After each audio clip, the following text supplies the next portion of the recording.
আমরা যখন তওবা করি, অনুতপ্ত হই, চোখের পানি ছেড়ে যখন কাঁদি, আল্লাহ যে কত খুশি হয় এটার একটা উপমা হাদিসে এসেছে। সহিহ মুসলিমের হাদিস, রাসূল সাল্লাল্লাহু আলাইহি ওয়াসাল্লাম বলেন, লাল্লাহু আশাদ্দু ফারাহান বিতাওবাতি আবদিহি হিনা ইয়াতুবু ইলাইহি। কেউ যখন তওবা করে আল্লাহ কত খুশি হয় জানো?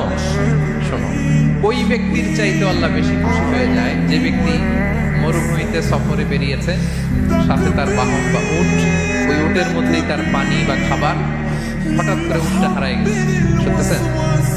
মরুভূমিতে উট নিয়ে বের হয়েছিল সফরে, উটের মধ্যে তার পানি, তার খাবার, তার বেঁচে থাকার সমস্ত মাধ্যম, কিন্তু হঠাৎ করে উট কি হয়ে গেছে?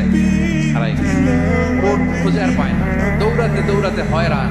কত দৌড়াবে? ধুধু মরু প্রান্তর, কয়েক ঘন্টা দৌড়ালেই তো সে তৃষ্ণার্ত হয়ে মারা যাবে। দৌড়াতে দৌড়াতে হাঁপাতে হাঁপাতে শেষ, জীবনের আশাও শেষ। যে উট যেহেতু পাই নাই, আজকে সারাদিন দৌড়ালে তো তৃষ্ণা আমি মারাই যাবো রাতে। তো জীবনের আশা ভরসা শেষ করে হাঁটতে হাঁটতে হাঁপাতে হাঁপাতে হঠাৎ একটা গাছের সন্ধান পেল। ওই গাছের নিচে যে এত ক্লান্ত, তৃষ্ণার্ত, হাঁপাতে হাঁপাতে ঘুমাই গেছে, হতাশ, আমার বাঁচার আর কোনো মাত্র, আমার উঠ হারাই গেছে, ওইখানে পানি, ওইখানে ক্লান্ত শ্রান্ত হয়ে তৃষ্ণার চোটে ঘুম চলে আসছে। হঠাৎ ঘুম থেকে জেগে ওঠে উঠটা পাশেই দাঁড়ায় আছে।